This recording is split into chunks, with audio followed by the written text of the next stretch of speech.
من يهده الله فلا مضل له ومن يضلله فلا هادي له وأشهد أن لا إله إلا الله وحده لا شريك له وأشهد أن محمدا عبده ورسوله أما بعد فإن خير الحديث كتاب الله وخير الهدي هدي محمد صلى الله عليه وسلم وشر الأمور محدثاتها وكل محدثة بدعة وكل بدعة ضلالة وكل ضلالة في النار. أما بعد فأعوذ بالله من الشيطان الرجيم. يا أيها الذين آمنوا اتقوا الله حق تقاته ولا تموتن إلا وأنتم مسلمون. يا أيها الناس اتقوا ربكم الذي خلقكم من نفس واحدة وخلق منها زوجها وبث منهما رجالا كثيرا ونساء واتقوا الله الذي تساءلون به والأرحام إن الله كان عليكم رقيبا. يا أيها الذين آمنوا اتقوا الله وقولوا قولا سديدا يصلح لكم أعمالكم ويغفر لكم ذنوبكم ومن يطع الله ورسوله فقد فاز فوزا عظيما. أما بعد فقد قال تعالى في مقام آخر: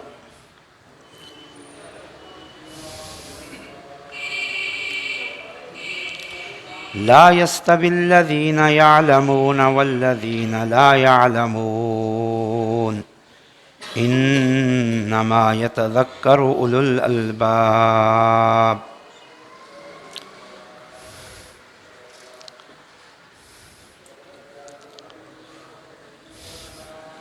آج میں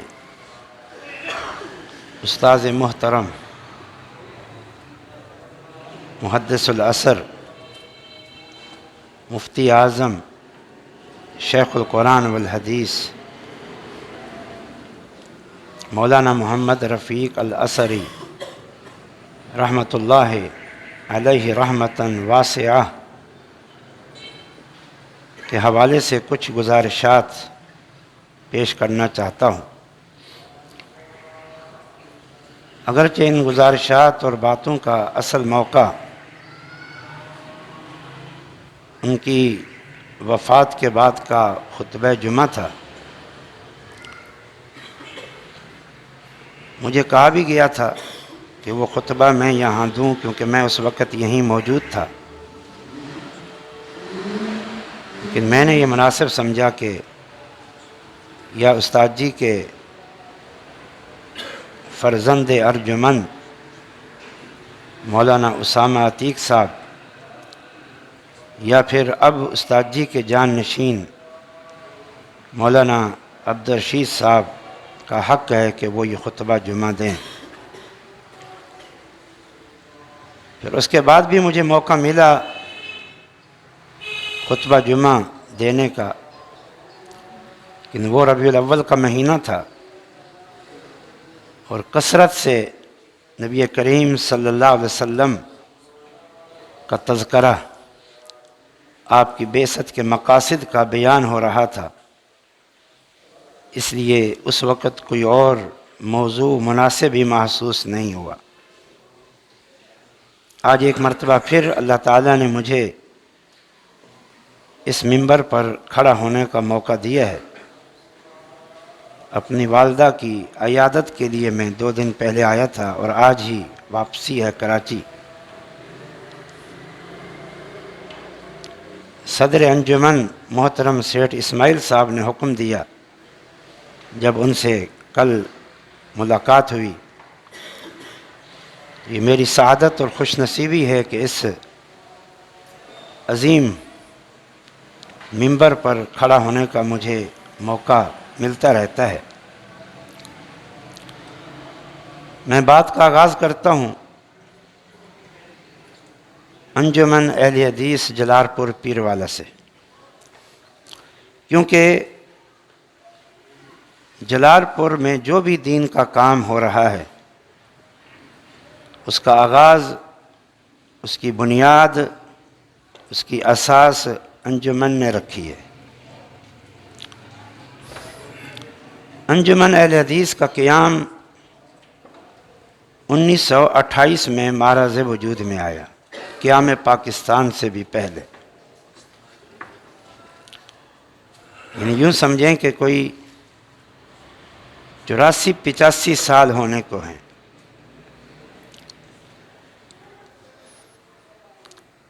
انجمن کے جو بنیادی اغراض و مقاصد تھے وہ 3 تھے، بنیادی اور بڑے۔ نمبر 1، توحید و سنت کی حفاظت اور اس کی اشاعت کرنا، اور مخالفین کے اعتراضات کا احسن طریقے سے جواب دینا۔ نمبر 2، مسلمانوں میں رسوم خلاف سنت کی اصلاح کرنا، اور نمبر 3، مسلمانوں کو باہمی اتفاق و محبت سے رہ کر ترقی کرنے کی ترغیب دینا۔ یہ بڑا ہی ایک عظیم مقصد تھا۔ اس سے بڑھ کر اس وقت امت کی خیر خواہی کا اور دین کی خدمت کا کوئی مقصد نہیں ہو سکتا۔ اس کام کے لیے ضروری تھا کہ کسی ادارے کا، مدرسے کا قیام ہو، اور ساتھ میں دعوت و تبلیغ، جلسوں اور کانفرنسوں کے ذریعے اس کا اہتمام ہو۔ تو سب سے پہلے مرحلے پہ انجمن نے اپنی ذمہ داری سمجھتے ہوئے مدرسے کو قائم کیا۔ مدرسے کو قائم کرنے سے پہلے ایک عظیم الشان، جلیل القدر عالم فاضل کا انتظام کیا۔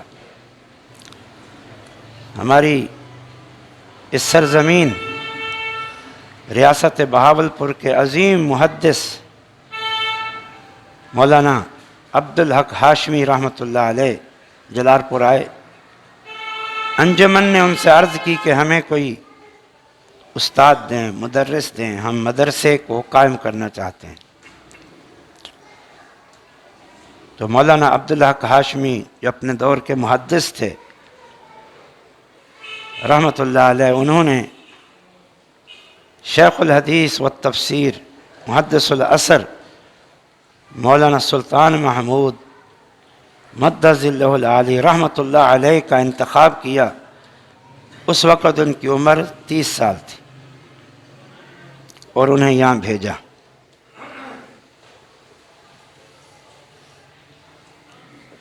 جب کوئی معاملہ اخلاص پر قائم ہو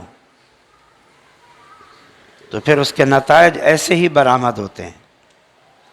چنانچہ پہلے مرحلے پہ مدرسہ محمدیہ عربیہ کے نام سے 1934 میں مدرسے کا آغاز کیا گیا۔ پھر کچھ عرصے بعد جب استاد جی رحمۃ اللہ علیہ کی شہرت پھیلی اور طلباء بیرونی بھی آنا شروع ہوئے، تو پھر قیام پاکستان کے سال 1947 میں یہ دارالحدیث محمدیہ کا وجود عمل میں لایا گیا۔ یعنی مولانا سلطان محمود صاحب رحمۃ اللہ علیہ 1934 میں یہاں تشریف لائے تھے۔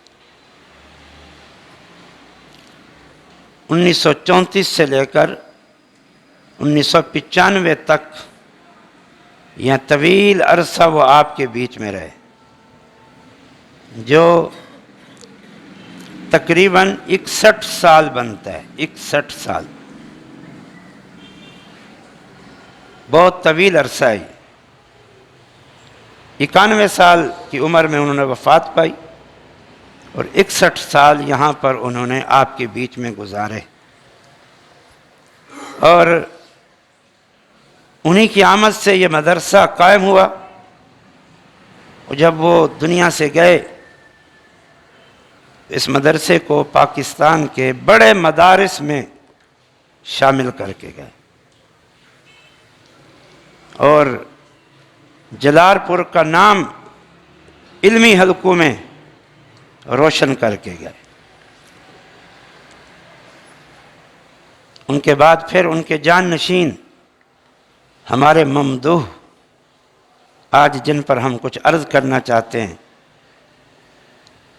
استاذ محترم شیخ الحدیث والتفسیر محدث العصر مولانا محمد رفیق اثری رحمۃ اللہ علیہ، ان کے جان نشین بنے۔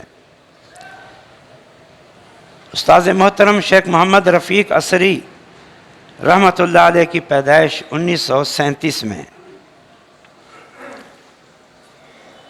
اور دارالحدیث میں بطور استاد کے یہیں پڑھے، مکمل پوری تعلیم یہیں حاصل کی، اور بطور مدرس کے یہاں ان کا تقرر ہوا 1956 میں، جب ان کی عمر صرف 21 سال تھی۔ 21 سال کی عمر میں استاذ محترم شیخ محمد رفیق اثری نے یہاں تدریس شروع کی۔ پھر وہی کہوں گا، جب نیتیں اچھی ہوں تو انجام بھی اچھا ہوتا ہے۔ استاذ محترم محدث العصر مولانا سلطان محمود صاحب رحمۃ اللہ علیہ نے انتخاب کیا اپنے شاگرد رشید شیخ محمد رفیق اثری کا، اور انہیں بطور استاد کے یہاں مقرر کیا 21 سال کی عمر میں۔ اور پھر اسی سال 2021 میں وہ بھی ہمیں آپ سب کو داغ مفارقت دے گئے، جو کہ اللہ تعالیٰ کے اٹل فیصلے ہیں۔ انبیاء بھی چلے گئے، صحابہ بھی چلے گئے، محدثین بھی چلے گئے، اور یہ سلسلہ اسی طرح چلتا رہے گا۔ گویا تقریباً 65 سال استاذ محترم مولانا محمد رفیق اثری صاحب یہاں بحیثیت مدرس رہے۔ 8 سال ان کے تعلیم کے لگا لیں، 8 سال انہوں نے یہاں پڑھا، 73 سال گویا اس جلال پور کی سرزمین پہ انہوں نے زندگی گزاری آپ کے بیچ میں، 63 سال گویا استاذ محترم شیخ رفیق اثری صاحب کا عرصہ تدریس، دارالحدیث سے وابستگی مولانا سلطان محمود رحمۃ اللہ علیہ سے بھی کچھ عرصہ زائد ہے، اور اس کی وجہ یہ تھی مولانا سلطان محمود رحمۃ اللہ علیہ 30 سال کی عمر میں آئے تھے، اور مولانا رفیق اثری رحمۃ اللہ علیہ نے تقریباً 21 سال کی عمر سے یہاں تدریس شروع کی۔ تو ظاہر بات یہ ان بزرگوں کی یہاں خدمات کا مختصر ترین تعارف ہے۔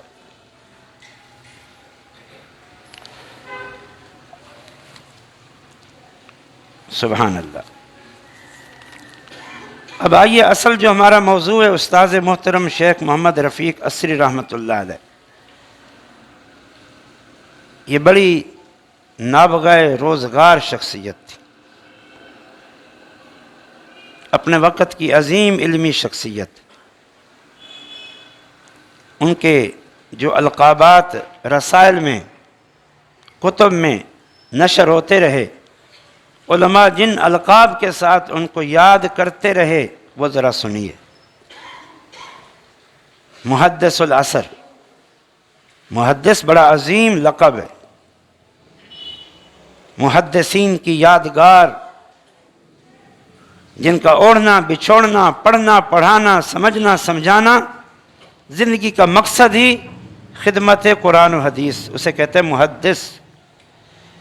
اور محدث العصر کا معنی کہ اپنے زمانے کے بڑے محدثین میں سے تھے، بڑے محدثین میں۔ آپ تو شاید ان کو محدث بھی نہ سمجھتے ہوں، محدث کا مفہوم ہی نہ جانتے ہوں، جبکہ وہ محدث العصر اپنے وقت کے عظیم ترین محدثین میں تھے۔ شیخ القرآن والحدیث کا لقب تھا ان کا، کہ قرآن پر بھی پورا عبور حاصل تھا اور حدیث پر بھی پوری مہارت تامہ حاصل تھی، اور باقاعدہ شیخ الحدیث کے منصب پر فائز رہے۔ مولانا سلطان محمود صاحب رحمۃ اللہ علیہ کی وفات کے بعد 95 سے لے کر 21 تک تقریباً 26 سال تک وہ صحیح بخاری کا درس دیتے رہے۔ اس سے پہلے ساری کتب حدیث پڑھا چکے تھے وہ۔ مفتی، وقت کے مفتی نہیں، مفتی اعظم، جماعت اہل حدیث کے مفتی اعظم۔ آپ کو کیا پتا کہ کس طرح لوگ، جب یہ ٹیلی فون دور نہیں تھا، خطوط کے ذریعے فتاویٰ پوچھتے تھے، لمبے لمبے سفر کر کے آتے تھے، اور اس کے بعد پھر یہ سہولت ہو گئی تو ہر وقت ہمہ وقت فون آتے رہتے تھے۔ ہفتے میں 2-3 بار تو میں ناچیز ان سے کوئی نہ کوئی مسئلہ پوچھتا تھا۔ مفتی اعظم مولانا سلطان محمود صاحب بھی اپنے دور کے عظیم محدث، شیخ الحدیث اور عظیم مفتی اعظم پاکستان اہل حدیث تھے، اور اس کے بعد یہ سارے منصب، یہ سارا مقام، یہ سارے القاب ان کے وہ مستحق بنے۔ جان نشینی اس کو کہتے ہیں، جان نشینی اس کو کہتے ہیں۔ بلند پایا خطیب، بلند پایا خطیب، اس منبر کے اصل جان نشین مولانا سلطان محمود صاحب کے حق ادا کیا خطابت کا، جان نشینی کا۔ اور اس منبر میں، اس منبر کا جو حق ہے، کتاب و سنت کی دعوت، اصلاح معاشرہ، توحید و سنت کی اشاعت، شرک و بدعت کا رد، معاشرتی خرابیوں کا رد، حق ادا کیا۔ لیکن شاید ہماری پبلک ان کو ایک عام مقرر سمجھتی ہو۔ اب آپ کو پتہ چلتا ہوگا وہ ہمارا اصل خیر خواہ، واعظ، قرآن و حدیث کی بارش کرنے والا، ہمیں جھنجھوڑنے والا، ہمیں سمجھانے والا، پرزور انداز میں حق کو بیان کرنے والا چلا گیا۔ ہم جیسے لونڈے لپاٹے رہ گئے۔ کتنی بڑی محرومی ہے۔ ہماری نظروں میں تو وہ خطیب ہیں جو بس ترنم والے ہوں، جو شعر و شاعری کرنے والے ہوں، جو ہمیں لوریاں آ کے سنائیں۔ جلال پور میں لوریاں سنانے والے آئیں، مولانا سلطان محمود صاحب کا شہر، مولانا رفیق عصری کا شہر، جس میں دارالحدیث محمدیہ اور وہاں کے اساتذہ ہوں، وہاں لوریاں سنانے والے خطیب ہیں۔ افسوس ہے تم لوگوں پر، دکھ ہے تم لوگوں پر۔ مجھے یاد ہے جب استاد جی رحمۃ اللہ علیہ رفیق عصری صاحب کی وفات ہوئی، ان کی زندگی میں ایک اشتہار لگا ہوا تھا۔ ان کی وفات کے چند دن بعد ایک جلسہ ہوا، اور اس میں لوریاں سنانے والے، شعر سنانے والے، لطیفے سنانے والے، ہنسنے ہنسانے والے، شیخ رفیق عصری رحمۃ اللہ علیہ پہ کیا گزرتی ہوگی کہ وہ قوم جس کی خدمت کی مولانا سلطان محمود رحمۃ اللہ علیہ نے، اور انہوں نے جس خطیب کے بارے میں ایک دفعہ میں موجود تھا بہادر پور میں، وہ تقریر کر رہا تھا، لوگوں کو ہنسا رہا تھا، استاد جی مجھے فرماتے ہیں میرا دل چاہا کہ اس نالائق کو میں ممبر سے کھینچ دوں، کہ یہ اہل حدیث کا سٹیج ہے، یہ لطیفے سنانے کا سٹیج۔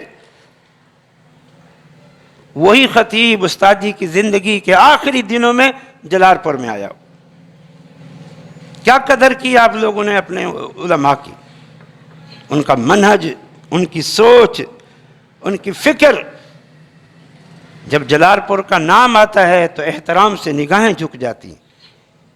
یہ پاکستان کے اہل حدیثوں کا علمی مرکز ہے. یہاں پر وقت کے 2 محدث گزرے ہیں. ان کی باتیں، ان کی تقریریں، ان کے وعظ آپ کو پسند ہی نہیں ہے. تو وہ وقت کے عظیم بلند پایا خطیب تھے اور واقعتاً خطیب تھے.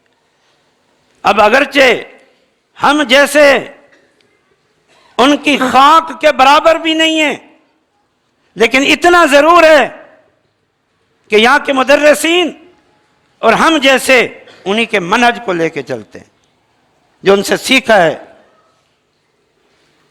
اگر ان کی زندگی میں آپ لوگوں میں یہ سوچ پیدا نہیں ہو سکی، کم سے کم آج اپنے اندر یہ سوچ پیدا کریں کہ اس منبر کا مستحق وہی ہے جو ان کی طرح صرف اور صرف قرآن و حدیث بیان کرے، واضح و نصیحت کرے، سمجھائے، شرک و بدعت کا رد کرے، توحید و سنت کو کھول کے بیان کرے، اصلاح معاشرہ کرے، لوگوں کو جھنجھوڑے. اس ممبروں اور ہماری کانفرنس کی سٹیج یہ راگڑیاں لگانے والے اور معذر سنانے والے نہ ہوں. مؤلف کتب کثیرہ تھے، وہ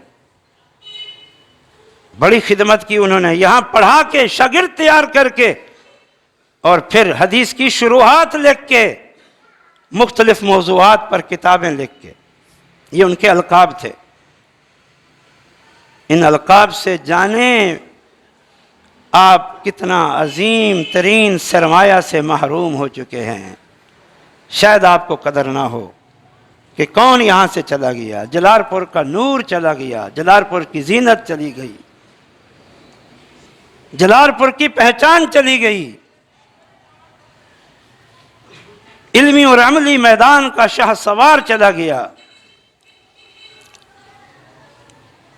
اپنی وفات کے وقت بلا شک و شبہ کہہ رہا ہوں میں، بغیر کسی مبالغے کے، استاذ محترم مولانا رفیق اسری صاحب پاکستان کی سطح پر سب سے بڑے عالم دین تھے، بالخصوص مسلک اہل حدیث کے. آپ کو شاید یہ قدر نہ ہو. آپ تو سمجھیں گے محمد رفیق اسری بس تھے کیا؟ وہ پاکستان کی سطح پر جماعت اہل حدیث کے سب سے بڑے عالم، سب سے بڑے مفتی اور سب سے بڑے شیخ الحدیث تھے، بخاری پڑھانے والے. کیا کھویا ہے آپ نے، آپ کو پتہ ہی نہیں ہے، آپ کو احساس ہی نہیں ہے. ایک دن شاید یاد کیا ہوگا، پھر بھول گئے ہوں گے. یہ تو پوچھیں علماء سے، یہ تو پوچھیں اہل علم سے کہ انہوں نے کیا کھویا ہے. ان کی عظمت کا، ان کی شان کا، ان کے مقام کا، علمی مقام کا تھوڑا سا اندازہ آپ لوگوں کو ان کے جنازے کے موقع پر ہو گیا ہوگا. پاکستان کا کون سا علاقہ تھا جہاں سے علماء، شیخ الحدیث، مفتیان کرام نہ آئے ہوں؟ عوام الناس سے زیادہ علماء اور طلباء کا مجمع تھا. کہاں کہاں سے لوگ تشریف لائے. پاکستان بھر کی کریم علماء یہاں موجود تھی اور غم زدہ تھے اور افسردہ تھے. مجھ سے زیادہ آپ جانتے ہیں ان کو، لیکن میں ایک قرض ہے اس کو ادا کر رہا ہوں، آپ کو احساس بھی دلا رہا ہوں، اور اللہ کے حضور آپ سب کی نمائندگی کرتے ہوئے گواہی پیش کر رہا ہوں. کیونکہ حدیث مبارک ہے، جب کوئی بندہ کسی مرنے والے کے لیے کلمہ خیر کہتا ہے، کلمہ خیر، تو اللہ تعالیٰ اسے گواہی سمجھتا ہے اور قبول کرتا ہے کہ میرے بندے کے حق میں میرے یہ بندے گواہی دے رہے ہیں، تو مجھے ان کی گواہی قبول ہے، مجھے ان کی گواہی قبول ہے. تو یہ گواہی دے رہا ہوں آپ کی بھی نمائندگی کرتے ہوئے اللہ کے حضور، ان اوصاف کے ساتھ، ان کی ان خدمات کے ساتھ. ان کے کارنامہ، کارہائے نمایاں، آپ یہ باتیں سب جانتے ہیں، لیکن میں آپ کی توجہ مبذول کرانا چاہتا ہوں۔ سب سے بڑا کارنامہ اپنے استاد، اپنے مربی، شیخ الحدیث محدث العصر مولانا سلطان محمود رحمۃ اللہ علیہ کی جان نشینی کا حق ادا کر دیا۔ ان کی جان نشینی، جان نشین بہت بنتے ہیں، وہ چلتے پھرتے کام کو بگاڑ دیتے ہیں اپنی جہالت، اپنی نالائکی، اپنی اناڑی پن کی وجہ سے، لیکن انہوں نے جان نشینی کا حق ادا کر دیا۔ دار الحدیث جسے مولانا سلطان محمود رحمۃ اللہ علیہ نے بام عروج تک پہنچایا تھا، پہچان بنا دیا تھا، مولانا رفیق عصری رحمۃ اللہ علیہ نے اس شان میں، دار الحدیث کی مقام میں، اس کے مرتبے میں، اس کے علمی معیار میں کبھی نہیں آنے دی، بلکہ اللہ کی قسم اس میں اور اضافہ کیا ہے، اس کو اور ترقی کی منازل تک پہنچایا ہے، عالمی سطح پہ روشناس کرایا ہے۔ یہ ہوتی ہے جان نشینی کا حق ادا کرنا۔ مساجد کا جال پھیلایا۔ آپ کے جلال پور میں کتنی مسجدیں بن گئیں؟ جلال پور کے آس پاس ہمارے خان بیلا میں مسجد انہوں نے بنوائی، استاد جی نے، اور خان بیلا سے اب آگے، کافی آگے، بالکل دریا کے کنارے پر ایک مسجد بن رہی ہے۔ کافی عرصے سے ان کا شوق تھا، ذوق تھا۔ آپ کے علم میں یہاں ایک دفعہ اس مسجد کا چندہ بھی ہوا تھا جمعے کے دن۔ یہ آخری عمر میں ان کا صدقہ جاریہ ہے۔ یہ آس پاس جتنے گاؤں ہیں، جتنی بستیاں ہیں، ٹھیک ہے ان کا ذاتی پیسہ نہیں تھا، لیکن کوششیں، محنتیں، بھاگ دوڑ، رابطے، تعلقات کا استعمال، نگرانی، پھر جانا، سرپرستی کرنا، یہ سب ان کا عظیم الشان کارنامہ ہے۔ بچیوں کی دینی تعلیم کا یہاں انتظام کیا۔ مجھے یاد ہے کہ ظہر کے بعد بڑی بچیاں، میٹرک پاس بچیاں، ان کو منتخب کیا اور ان کو خود یہاں لائبریری میں بیٹھ کے ان کو پڑھایا، تعلیم دی، ان کو عربی پڑھائی، حدیث پڑھائی، ترجمہ پڑھایا، تفسیر پڑھایا، اس شرط کے ساتھ کہ تم نے یہ کام کرنا ہے، اور اس شرط کے ساتھ کہ ان بچیوں کا جلال پور کے علاوہ کہیں نکاح نہیں ہوگا، تاکہ یہاں رہ کے ایک بچیوں کے مدرسے کی بنیاد قائم کریں۔ یہ کوئی معمولی کارنامہ ہے؟ آج آپ کی بچیوں کی دینی تعلیم کا یہاں انتظام موجود ہے، جس کا آغاز استاد محترم شیخ رفیق عصری رحمۃ اللہ علیہ نے کیا تھا، اور اپنی قیمتی اور علمی اور تحقیقی تصنیفات پیچھے چھوڑی ہیں، جن کی شاید آپ کو قدر نہ ہو، آپ نام بھی نہ جانتے ہوں۔ ان میں موطا امام مالک کی شرح، ان میں صحیح مشکات، ان میں مشکات کی شرح، ان میں الفیۃ الحدیث کی شرح، ان میں ابو ہریرہ رضی اللہ عنہ کی فقاہت، جس پر منکرین حدیث بھی ابو ہریرہ پر اعتراض کرتے ہیں، اور بعض احناف حضرات بھی کہ غیر فقیہ تھے، ان دونوں کا رد کیا، ان کی فقاہت پہ کتاب لکھی۔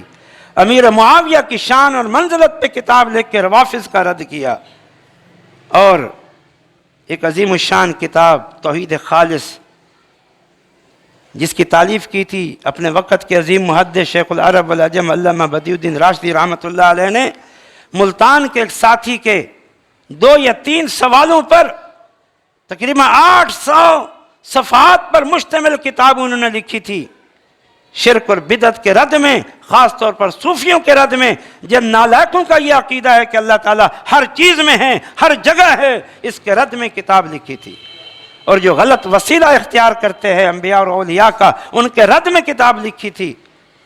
اس کتاب کی انہوں نے وہ کتاب جلدی میں لکھی تھی، جو عربی عبارات تھیں بس لکھ دی، ان کے ترجمے نہیں کیے۔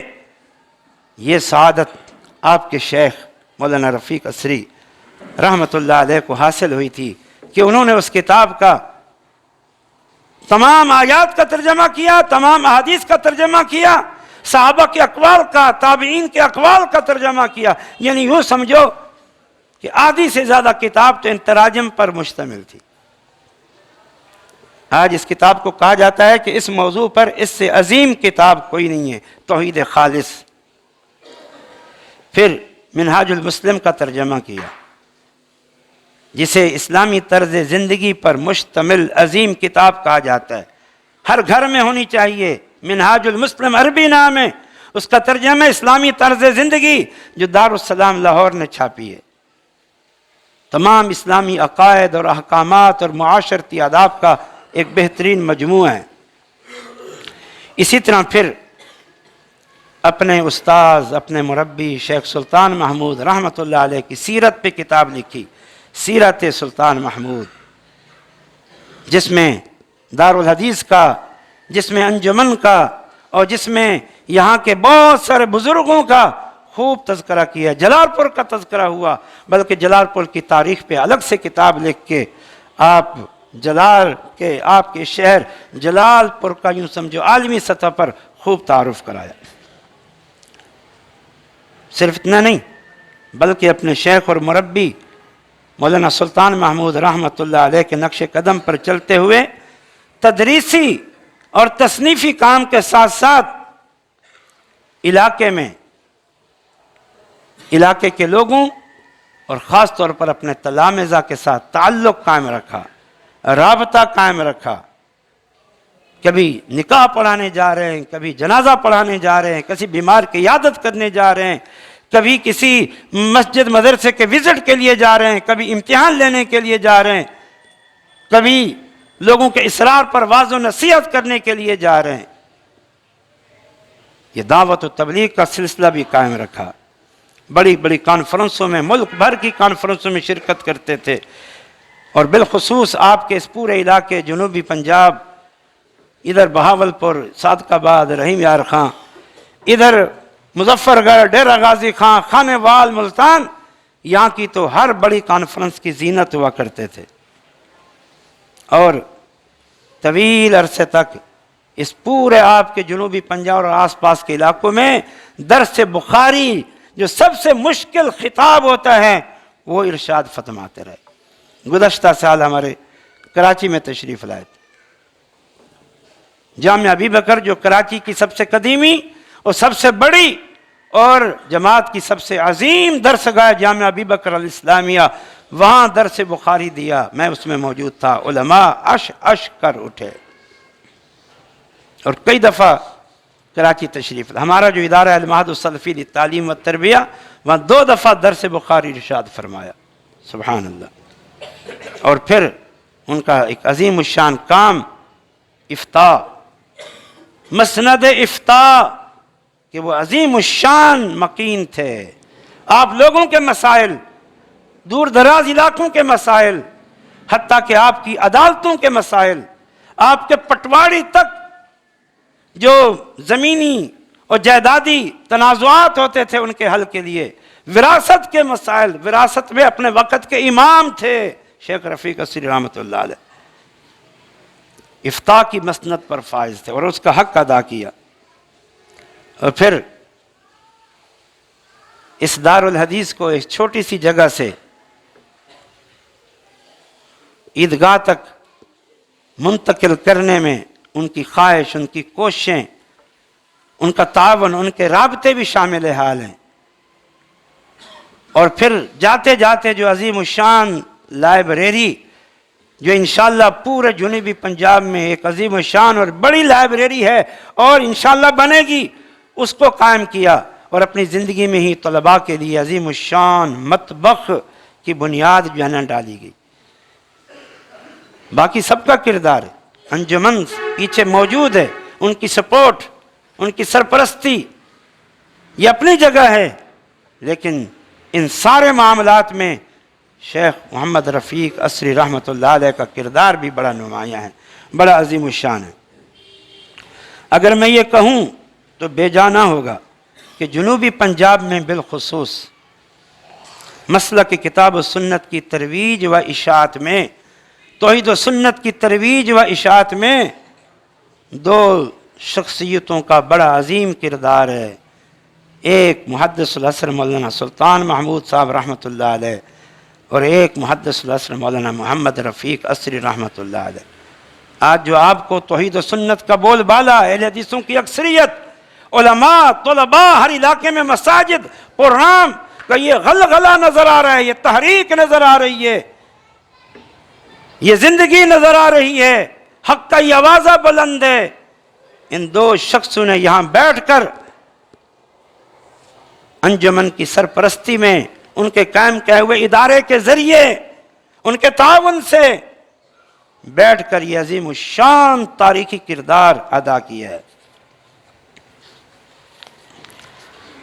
اس موقع پر میں دو چھوٹی سی حقیقتیں عرض کرتا ہوں۔ اس ساری محنت میں ایک اور شخصیت کا بھی کردار ہے۔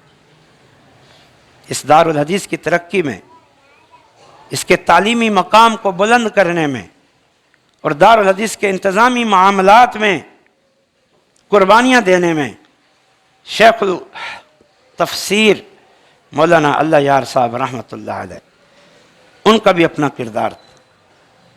اگرچہ وہ محدود رہے، بیٹھ کر زیادہ وقت انہوں نے تدریس پہ لگایا، یا پھر ان کو تفسیر کے لیے موقع ملا ڈیرہ غازی خان میں اور میاں چنوں میں، جہاں انہوں نے خوب اور خوب قرآن کی تفسیر مولانا سلطان محمود رحمۃ اللہ علیہ نے ہی ان میں یہ صلاحیت دیکھ لی تھی اور تفسیر اور ترجمہ قرآن کے لیے ان کو مختص کر دیا تھا۔ تو اس شخصیت کا بھی بڑا کردار ہے۔ لیکن ایک اور حقیقت ہے، اور میں کہوں گا کہ وہ بڑی حقیقت ہے، اور عوام الناس کو میں اس حقیقت سے آشنا کرنا چاہتا ہوں۔ جو حقائق میں نے بتائے اساتذہ کے بارے میں، یہ شاید آپ جانتے ہیں، لیکن ایک اور حقیقت ہے، شاید آپ کو اس کی قدر نہیں ہے، اور وہ ہے یہ جلال پور پیر والا، جس کا نام دارالحدیث اور ان دونوں بزرگوں کی وجہ سے پاکستان بھر میں روشن ہے۔ دارالحدیث اور شیخ سلطان محمود اور شیخ رفیق اصلی کا نام جو روشن ہے پورے پاکستان میں، مسلک اہل حدیث میں، علمی حلقوں میں، اس دارالحدیث کے قیام، یہاں پر شیخ سلطان محمود رحمۃ اللہ علیہ کو لے آنے اور اس دارالحدیث کے انتظامی معاملات کو چلانے، ضروریات پورا کرنے، مولانا سلطان محمود رحمۃ اللہ علیہ، مولانا رفیق اصلی رحمۃ اللہ علیہ کو اس خدمت دین کا موقع فراہم کرنے اور دینے میں اصل کردار کس کا ہے؟ انجمن اہل حدیث جلال پور پیر والا کا۔ آج سب سے زیادہ معتوب منتظمین ہوتے ہیں، مسجد کے منتظمین، مدارس کے منتظمین، سب سے زیادہ معتوب وہ ہوتے ہیں، حالانکہ سب سے زیادہ محنتیں، قربانیاں، جد و جہد بھی ان کی ہوتی ہیں۔ آج جو بھی خدمات مولانا سلطان محمود رحمۃ اللہ علیہ کی، مولانا رفیق اصلی رحمۃ اللہ علیہ کی، دارالحدیث کی، ان کے پیچھے خاموش مجاہدین کا کردار انجمن نے قائم کیا ہے، انجمن نے ادا کیا ہے۔ اللہ کے ہاں ان کا بڑا اجر ہے۔ اس سارے کام کی پیچھے سرپرستی اور دیکھ بھال اور انتظامات، یہ کہ معمولی بات ہوتی ہے۔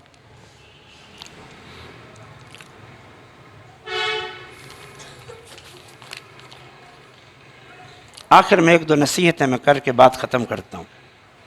پہلی نصیحت تو انجمن کو ہے، انجمن جلال پور پیر والا۔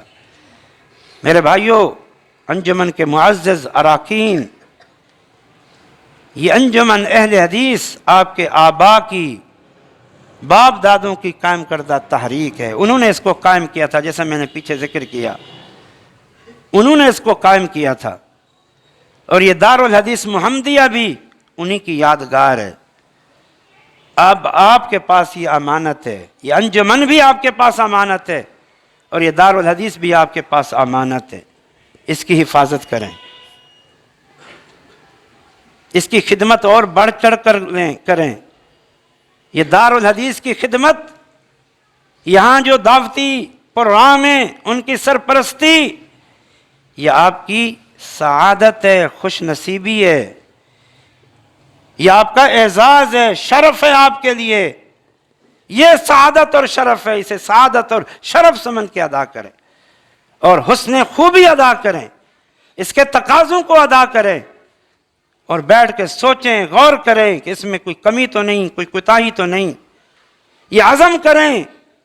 اب وہ دو شخصیات چلی گئی ہیں، ان کی اپنی خدمات تھیں، ان کا اپنی علمی مقام تھا، ان کی اپنی بصیرت تھی، بصیرت شاید اب وہ علمی مقام اور وہ بصیرت نظر نہ آئے، اس لیے آپ کو بھرپور انداز سے کردار ادا کرنا ہے، سعادت سمجھ کے اس کی ترقی میں کردار ادا کرنا ہے۔ اور میں ایک بات کہتا چلوں، پیچھے سرپرستی انجمن کی تھی، لیکن بصیرت اس ادارے کو چلانے میں، تعلیمی نظام کی بات کر رہا ہوں، کو چلانے میں اصل کردار مولانا سلطان محمود صاحب کا تھا، اس کے بعد مولانا رفیق اسری صاحب کا تھا۔ اب یہ کردار ان کے جان نشینوں کو دینا، اس کردار کو ان سے چھیننے کی کوشش نہ کرنا، وگرنہ معاملہ خلط ملط ہو کے رہ جائے گا۔ دو پہیے ہیں اس تحریک کے، ایک انتظامیہ اور ایک مدرسین وہ ماحول کو جانتے ہیں کہ ہم نے ادارہ کیسے چلانا ہے، منتظمین کہیں ہم اس ادارے کے خادم ہیں، ہم سے پوچھو ضرورت کیا ہے۔ اگر یہ سلوک رہا، آپ کہیں بتاؤ کیا چاہیے، کیا ضرورت ہے، باقی آپ جانیں، آپ کا کام جانیں۔ یہی کردار مولانا سلطان محمود ادا کرتے رہے، یہی کردار مولانا رفیق صاحب ادا کرتے رہے، اور آپ ان کی سپورٹ اور سرپرستی کرتے رہے، ان کو بڑا سمجھتے رہے، ان کا کام ان کو سپرد کیا، اپنا کام اپنا، تو یہ نظام بہت اچھا چلتا رہا۔ اللہ کے لیے اس سسٹم اور نظام کو جو اس جلال پور کا خاصہ ہے، اس کو قائم اور دائم رکھنا، تو یہ ادارہ بھی قائم رہے گا اور مزید ترقی کی منازل طے کرتا رہے گا انشاءاللہ تعالی۔ آپ عوام سے بھی آپ کے ذریعے میری آواز جہاں جہاں تک پہنچے انہیں بھی نصیحت کرنا چاہتا ہوں۔ یہ ادارے مالی تعاون سے چلتے ہیں، مالی تعاون سے، اور مالی تعاون آپ لوگوں نے فراہم کرنا ہے۔ پہلے تو شاید استاد جی رحمت اللہ علیہ کے ذاتی تعلقات، چاہے وہ استاد جی مولانا سلطان محمود صاحب رحمت اللہ علیہ، مولانا اللہ یار صاحب ہوں، مولانا محمد رفیق اسری رحمت اللہ علیہ ہوں، بلکہ بہت کچھ تعاون ان کے ذاتی تعلقات کی وجہ سے، رواتب کی وجہ سے، ان کے باہر آنے جانے کی وجہ سے ایک تعلق و رابطہ تھا، بہت تعاون آتا تھا۔ اب یہ سلسلہ ہو سکتا ہے کچھ حد تک کم ہو جائے۔ اب آپ کی ذمہ داری سب کی، انجمن کی بھی اور آپ لوگوں کی بھی بڑھ گئی ہے۔ میں ایک بات اخلاص کے ساتھ، درد دل کے ساتھ، نصیحت کے ساتھ آپ کو آپ کی ذمہ داری سے آگاہ کرتے ہوئے کہنا چاہتا ہوں، آپ کی زکوٰۃ کے ایک ایک پیسے، آپ کے صدقات کے ایک ایک پیسے، آپ کے عطیات کے ایک ایک پیسے کی حقدار یہ دار الحدیث ہے، یہ انجمن اہل الحدیث ہے جو اس پورے نظام کو چلا رہی ہے۔ بس میری اس بات کی گہرائی کو جان لو۔ یہاں بھی جلال پور کی سطح پر الحمدللہ بڑی اجتماعیت ہے، کچھ عرصے سے اجتماعیت کو بھی پارا پارا کیا جا رہا ہے، پارا۔ یہاں مختلف قسم کے نظم بھی قائم کیے گئے اور قائم کرنے کی کوشش کی جا رہی ہے، اور مالی تعاون سمیٹنے کی کوشش کی جا رہی ہے۔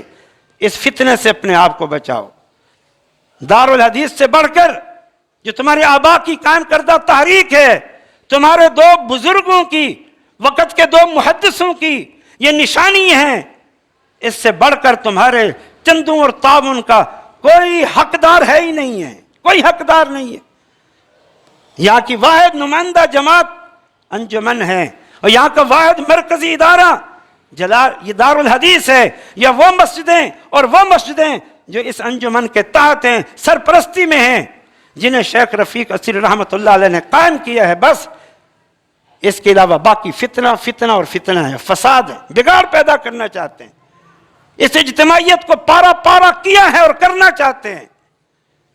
اس لیے اس حوالے سے اپنی ذمہ داری کو احسن طریقے سے نبھاؤ، اور خوب نوجوانوں تمہیں کہتا ہوں، سنبھالو اس ادارے کو، اپنی فضولیات سے پیسہ بچاؤ۔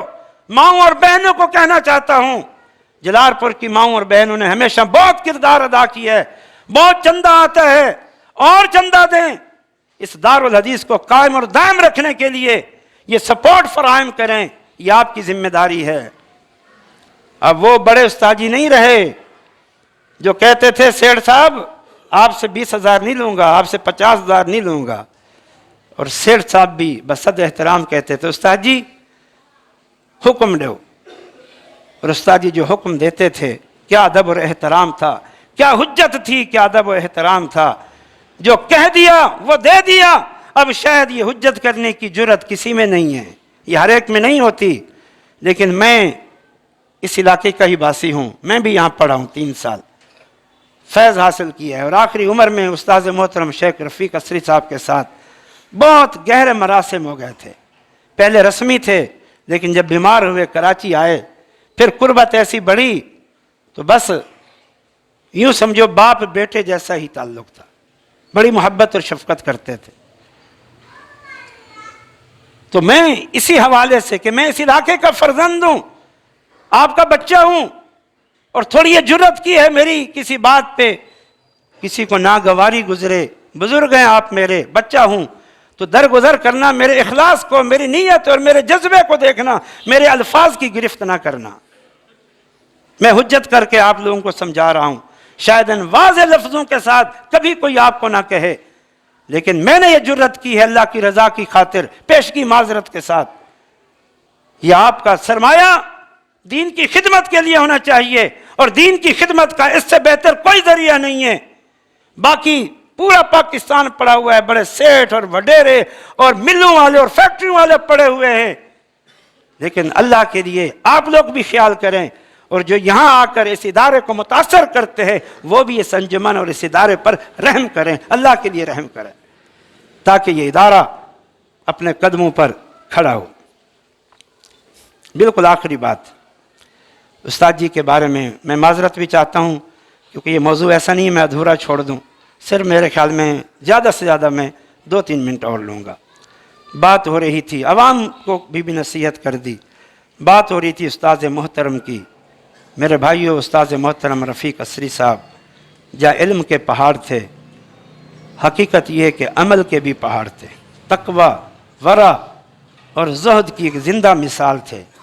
ان کے زہد اور ورع کو، ان کے علم کو، ان کے مقام کو آپ بھی بہت جانتے ہیں۔ علم کا تو تذکرہ میں نے بیان کر دیا، ان کے ذاتی رہن سہن اور ان کا ذاتی گھر، ان کا ذاتی رہن سہن اور ان کا ذاتی گھر، ان کے تقوی، ان کے ورع، ان کے زہد کی ایک زندہ مثال تھا، زندہ مثال۔ یہ کچھ کہنے کی ضرورت نہیں ہے۔ جنہوں نے کم تنخواہ پر، اور جلال پور کے سارے اساتذہ، ابھی اگر میں تنخواہیں بتانا شروع کروں تو گردن شرم سے جھک جائے کہ وقت کے عظیم محدث ان کی یہ تنخواہ تھی، لیکن بس مدارس کی مجبوری ہوتی ہے، اداروں کی مجبوری ہوتی ہے، ان کے پاس یہی وسائل ہیں۔ اس میں بہت بڑی قربانیاں ہیں تمہاری مسجد کے خطیبوں کی، اماموں کی، مؤذنوں کی، اور ان مدرسین کی، ان علماء کی، ان کی قدر کرو۔ اپنی آمدنی دیکھو اور ان کی تنخواہیں دیکھو، پھر اندازہ لگا لو کبھی۔ یہ بہت بڑی قربانیاں ہیں ان کی، وگرنہ میں شاہد ہوں استاد رفیق اسری رحمۃ اللہ علیہ کو ملتان سے خطابت کی آفر آئی تھی، خطابت کی، بھئی ایک مسجد بنائی کسی سیٹھ نے، استاد جی نے کہا مجھے 1,00,000 روپیہ بھی تنخواہ دیں وہ، اور آنے جانے کی سہولت جیسے انہوں نے کہا ہم دیں گے، تو تب بھی میں جلال پور کو چھوڑ کے نہیں جاؤں گا، یہ میرا مرکز ہے، میرا مادر علمی ہے، میرے استاد محترم کی یہ مسند ہے، میں اسے چھوڑ کے نہیں جا سکتا۔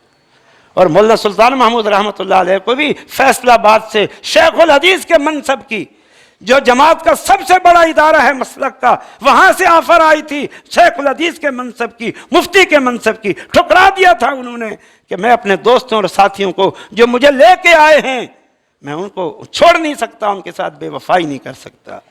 یہ باقی جو مدرسین ہیں ان کی بھی قربانیاں ہیں، ان کی قدر کرو، ان کا احترام کرو، بزرگوں کی بڑی قربانیاں ہیں۔ سچ کہتا ہوں ان بزرگوں، خاص طور پر سلطان محمود رحمۃ اللہ علیہ، محمد رفیق رحمۃ اللہ علیہ سری، ان کی وفات سے تم سب یتیم ہو گئے ہو۔ اگر کوئی یتیمی محسوس کرے تو علمی یتیمی کا تم شکار ہو گئے ہو، علم اور ان کی بصیرت سے تم محروم ہو گئے ہو۔ اور سچی بات ہے، مجھے قول یاد آ رہا ہے جو ہمارے شیخ محترم علامہ عبداللہ ناصر امانی حفظہ اللہ نے اپنے تاثرات کے رجسٹر میں استاذ محترم مولانا رفیق اسری صاحب کی وفات کے موقع پہ جب انہوں نے تاثرات لکھے تو اس موقع پر انہوں نے یہ لکھا تھا کہ سعید بن جبیر ایک تابعی، ان سے پوچھا گیا ما ہلاک الناس، لوگوں کی ہلاکت کب ہوتی ہے؟ کہا اذا مات عالمہم، جب ان کا عالم فوت ہو جائے سمجھو لوگ ہلاک ہو گئے، لوگ یتیم ہو گئے۔ تم یتیم ہو، پورا علاقہ یتیم ہے۔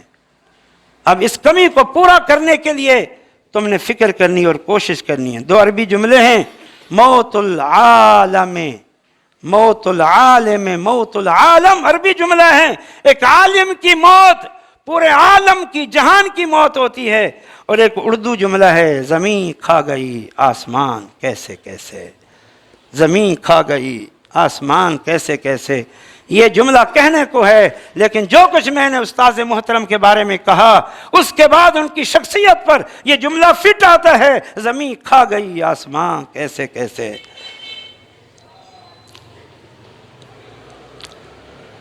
جنازے کی ایک دعا ہے، اس دعا کے آخر میں ایک جملہ ہے، اللہم لا تحرمنا اجرہ ولا تفتنا بعدہ۔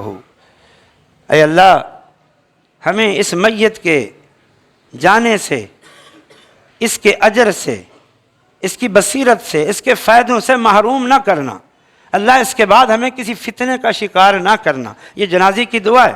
اللہم اغفر لحینا ومیتنا وشاہدنا وغائبنا وصغیرنا وکبیرنا وذکرنا وانسانا، اللہم من احییتہ منا فاحی الاسلام ومن توفیتہ منا فتوفہ الایمان۔ اس کے بعد کیا ہے؟ اللہم لا تحرمنا اجرہ ولا تفتنا بعدہ۔ اے اللہ ہمیں اس کی بصیرتوں اور فائدوں سے محروم نہ کرنا، اور اللہ ہمیں اس کے بعد فتنوں میں مبتلا نہ کرنا۔ بڑے بڑے جنازوں پہ ہم یہ دعائیں پڑھتے ہیں، لیکن سچی بات ہے کہ استاد جی کے جنازے پہ جب یہ لفظ پڑھے تو تب اس کا معنی سمجھ آیا۔ اے اللہ ہمیں ان کے جانے سے جو ان کی برکات تھیں، جو ان کے فیوز تھے، جو ان کی خدمات تھیں، جو ان کے پاکیزہ اثرات تھے، جو ان کی بصیرتیں تھیں، اے اللہ ہمیں تو اس سے محرومی ہی محرومی نظر آ رہی ہے۔ تو ہی اے اللہ ہماری اس محرومی کے ازالے کا بندوبست کر کے ان کا کوئی نعم البدل عطا فرما۔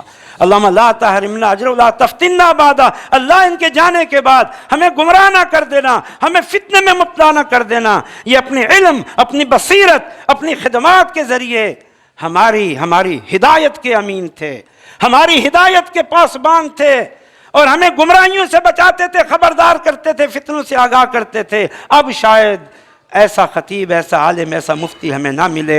اے اللہ ہمیں اندھیر ہی اندھیر نظر آ رہا ہے، اللہ ہمیں گمراہی سے اور فتنوں سے بچا لینا۔ اس کا معنی ایسے ہی علماء کی وفات پر سمجھ آتا ہے۔ کچھ اور بھی کہنا چاہتا ہوں لیکن میں مزید آپ کا ٹائم نہیں لیتا۔ یہ میرے کچھ جذبات تھے، احساسات تھے، ایک قرض بھی تھا اور ایک گواہی بھی تھی جو میں نے دینے کی کوشش کی ہے۔ آپ سب کو یہی کہوں گا کہ اب یہ دونوں بزرگ تو جا چکے ہیں، لیکن ان کے خطبات، ان کے مواعظ، ان کی نصیحتیں وہ انشاءاللہ تعالی آپ بزرگ تو بار بار سن چکے ہیں، نوجوانوں تم بھی جانتے ہو جو کچھ انہوں نے اس اسٹیج سے تمہیں پیغام دیا ہے، حق اور سچ کا، توحید و سنت کا، عمل کا، تقوی کا، پرہیزگاری کا، اس پر قائم اور دائم رہو، ان کو اپنے لیے نمونہ سمجھو۔ اللہ تعالیٰ نے کہا وَاتَّبِعْ سَبِيلَ مَنْ أَنَابَ إِلَيَّ۔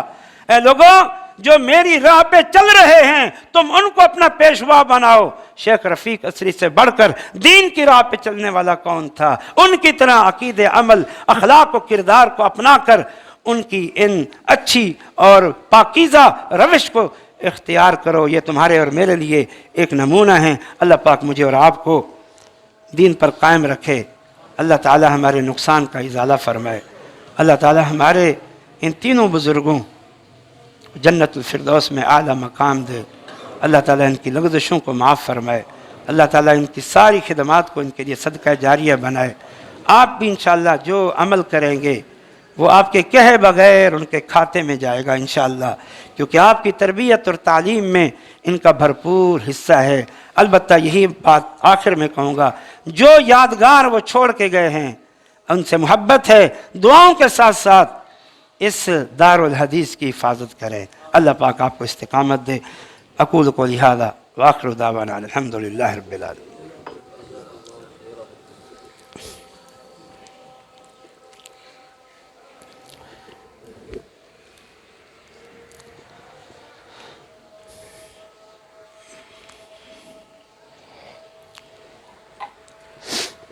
إن الحمد لله نحمده ونستعينه ونستغفره ونعوذ بالله من شرور أنفسنا ومن سيئات أعمالنا من يهده الله فلا مضل له ومن يضلله فلا هادي له وأشهد أن لا إله إلا الله وحده لا شريك له وأشهد أن محمدا عبده ورسوله أما بعد فإن خير الحديث كتاب الله وخير الهدي هدي محمد صلى الله عليه وسلم وشر الأمور محدثاتها وكل محدثة بدعة وكل بدعة ضلالة وكل ضلالة في النار أما بعد فأعوذ بالله من الشيطان الرجيم يا أيها الذين آمنوا اتقوا الله حق تقاته ولا تموتن إلا وأنتم مسلمون يا أيها الناس اتقوا ربكم الذي خلقكم من نفس واحدة وخلق منها زوجها وبث منهما رجالا كثيرا ونساء واتقوا الله الذي تساءلون به والأرحام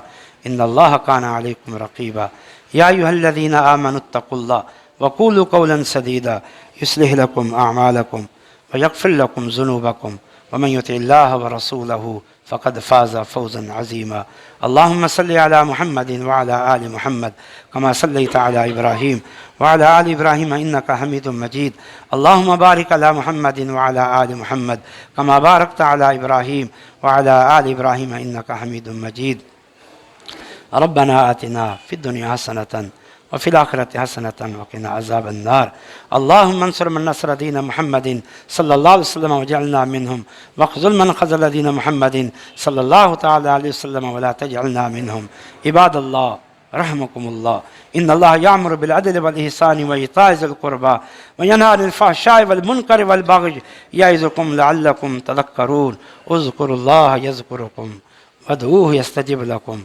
ولذكر الله تعالى أعلى أولى أتم وأهم وأكبر